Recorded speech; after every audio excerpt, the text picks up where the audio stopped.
আমি খুবই সংক্ষেপে বলে শেষ করব। আমার আসতে দেরি হয়ে গেছে। আজকে আজকে রাজ্য সরকারের একটা খুব বড় স্কিম চালু হচ্ছে, সেই কারণে আমি খুব ব্যস্ত ছিলাম, ব্যস্ত আছিও এখনো, ওই জন্য দেরি হয়ে গেল। আপনারা অনেকক্ষণ ধরে বসে আছেন। বক্তব্য আচ্ছা খুব সংক্ষেপে করছি, খুবই সংক্ষেপে, একেবারে সংক্ষেপে, ঠিক আছে? আচ্ছা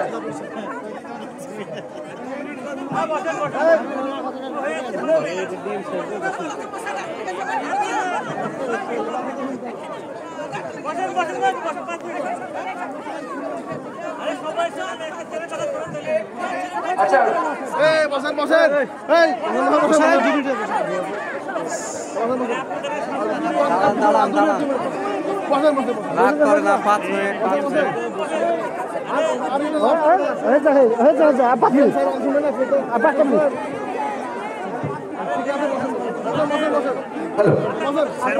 বাইরে একটু থামেন, আমরা স্যারের কথা শুনে একদম খুব সংক্ষেপে বলবেন, তারপরে আপনারা যাবেন। আমরা এক্ষুনি শুরু করবো আপনাদের জন্য, যার জন্য ডাকা হয়েছে আপনাদেরকে আমরা সেটা হাতে তুলে দেওয়ার কিছু করে বলবেন। আচ্ছা খুবই সংক্ষেপে দু চার কথা বলছি।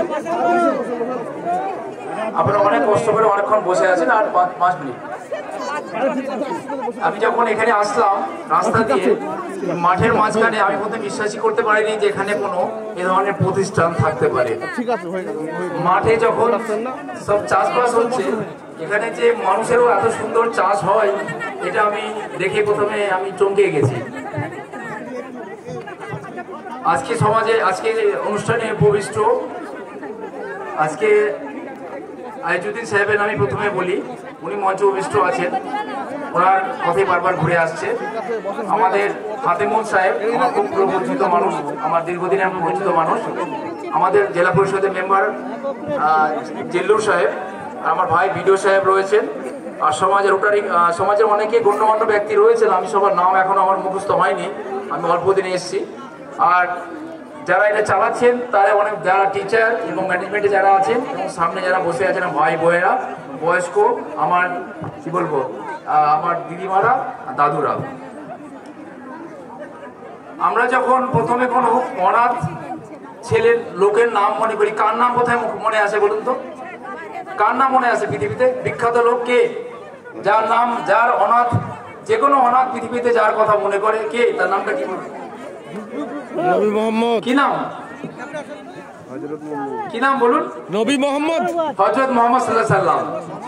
তিনি অনাথ ছিলেন, সেটাকে পাথেয় করে বিশ্বজুড়ে বিভিন্ন জায়গায় অনাথদের দেখা একটা আলাদা একটা মাত্রা পেয়ে যায়, আলাদা একটা জীবনের মিশন তৈরি হয়ে যায়। আর সেরকম জায়গায় যখন আমরা দাঁড়িয়ে থাকি, তখন মনে করতে হবে আমরা যারা দাঁড়িয়ে আছি, যারা এপারে ওপারে বসে আছি, আমরা সেই মহান কাজ, সেই কাজে অংশ নিতে পেরেছি। বেশি দূর যাবেন না, মাদার টেরেসার আপনার নাম শুনেছেন। তিনি কোথা থেকে এসেছিলেন? আমাদের দেশে নয়, বাইরে থেকে এসেছিলেন, এসে অনাথ বাচ্চাদের সেবা করতেন কলকাতায়। কিন্তু তারপরেও আজকে আমাদের বহু বছর লেগে গেছে এরকম প্রতিষ্ঠান নিজেরা করতে। আর আজকে যখন এরকম প্রতিষ্ঠান দাঁড়িয়ে আছে, এখানকার ছেলেমেয়েরা যখন নিজের স্বপ্নের কথা বলছে, তাহলে আমরা আশা করতে পারি যে আর এখান থেকে বিদ্যুৎ আগুন যেমন একটা মোমবাতি থেকে 100 মোমবাতিতে চলে যায়, তা তো আগুন কমে না, সেই রকম বার্তার দিকে দিকে ছড়িয়ে পড়বে, আরো মানুষ এ কাজে নেমে উঠবে। সমাজে খুব পিকুলার জায়গা সমাজ, যে যারা আমাদের সন্তান বাড়িতে আছে, আমরা যারা নিজেরা অভিভাবক বা কারো সন্তান, আমরা জানি যে সেটা কত কোমল সম্পর্ক। যাদের নেই তারা কত বড় ফাঁকা জায়গা। তো সেই ফাঁকার কাজটা যখন এখানে হচ্ছে, আমার আর কিছু বলার রাখে না, এটা আমার শুভেচ্ছা রইল। এবং আমি এখানে এই জেলায় কাজ করতে পেরে আমার মনে হচ্ছে যে এরকম যদি দিকে দিকে গড়ে ওঠে, তাহলে সত্যি একটা সুন্দর সমাজ গড়ে উঠবে। এবং যেভাবে বললাম যে ফসলের চাষ হচ্ছে, সেভাবে যদি মানুষেরও চাষ হয় এভাবে, তাহলে সত্যি সত্যি আমরা যে মহান কাজ, যেটা সমাজে বহু আগে করা উচিত ছিল, বা সমাজের করা কর্তব্য, সেই সুযোগ আমরা নিতে পারবো সবাই।